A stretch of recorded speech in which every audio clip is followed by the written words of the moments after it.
Hey guys, installing the checkbox trigger is one of the more complicated triggers involved with Opesta. However, it is one of the most effective and really best triggers that you can use. It has quite a few advantages, one of which you can capture, messenger subscribers along with anything else that you capture on a form. So a good example of where you would use this is here. You can see on our homepage, when we ask people to sign up, we ask for their name, their email, and we also are able to get them to subscribe to our messenger, all when they submit this simple form button. And so you can add this to any page on your website or anything really, and then specify what button submits this kind of action. So if I had it on this page here somewhere, I could say that clicking on this button submits it, or clicking on this button submits it. So you can set it to a handful of places and really specify what submits that button. And so it has a lot of good application in e-commerce, etc. So installing it is fairly simple. First, when you see this trigger, you'll be able to label it so that you know what it is. So we'll say homepage opt-in. And then you can select its size, whatever looks best for where you're going to put it on your site. We have small, medium, or large. I'm going to stay with large. The next option you have is your embed instructions, all right? So with the checkbox trigger, you do have to authorize the website that it's going to be installed on. If you do not have the website authorized that it will be kind of embedded on, it will not appear on your site. So this is something that's pretty important. Keep in mind, if you're kind of building or editing inside a website builder like ClickFunnels, Lead Pages, Instapage, anything like that, you do need to authorize that URL in order for you to see it when you hit like preview or anything like that. Any URL where you hit preview and you might see kind of a URL up here, if you're not seeing your checkbox there, make sure that this website is authorized. So let's say I was building this in Lead Pages. I might need to authorize leadpages.net so that when I preview it, I actually am able to see it. So to authorize website, all you do is click in the URL, type in the URL, and hit enter, and it will authorize that website for you. Now, you should not need to authorize a subdomain. You should only have to be able to authorize the actual root domain, but if you are having issues, always try entering the subdomain here. Next, you need to make sure that the Opesta pixel is installed on the head section of every page on your website, but most importantly, the page where you want this to appear. This is where we're able to input some code that we need from Facebook in order to make this appear and pull their name and everything like that. So this needs to be added to the head of your website. The third step here is you need to add the embed code of where you want this checkbox to actually appear on your website code. And what this means is if you come to this site, you can see that we have it appear right below this button. That's because we've added this HTML code right below our button in the code.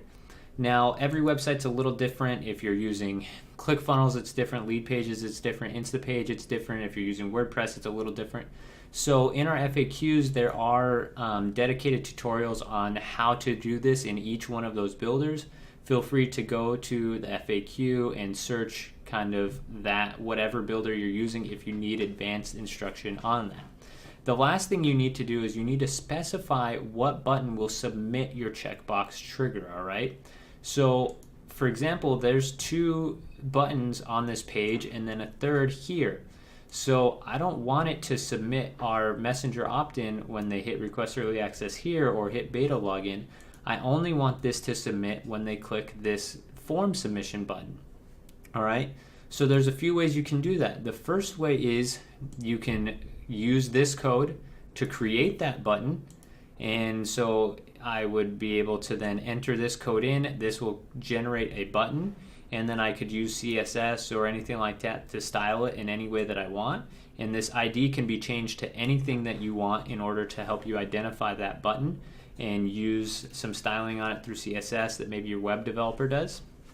The other option you have is to take and specify a specific button that's already on your page that is the submission. So generally this is the one that you will be doing most of the time, especially if you're using something like ClickFunnels, Lead Pages, Instapages, if you're integrating with like Shopify where they already have existing buttons. Essentially all you have to do is add this code anywhere within your body tags and specify the ID or class of the button right here. All right. So on most, it's very easy to figure that out. You simply go to the page where you want to add it. If I want to find the ID of the class or this button that already exists, I'd simply inspect it. And then I can come down here. I see form class is L button. Let's see here. This is the right one that I want. This is not quite the right one that I want here. I need to find the div ID of this button. Okay. So right here, I'm able to find the div ID of this button, and it's TMP_button 62919. Now, there's some easier ways to do this, especially if you're using something like ClickFunnels or Lead Pages or anything like that. So if you really need help finding where the class or div ID for the object that you're trying to edit is, and go into the FAQ and look at the advanced instructions for your specific platform that you're installing on. And like I said, this is one of the more advanced triggers, so it is a little bit more complex to install, but definitely worth it. Once you've added this and updated it, you will need to make sure that this is switched specifically to your custom selector of the button. Then you are all set. You'll be able to go to the page, and when somebody submits here and clicks on that button that you specified, they will be kind of opted into your sequence. Now I recommend obviously viewing it and testing it yourself to make sure that it is submitting and that you have installed that correctly. If you have any issues or need any help in this process, feel free to reach out to our support or watch the advanced training for your specific platform, and we will be more than happy to help you.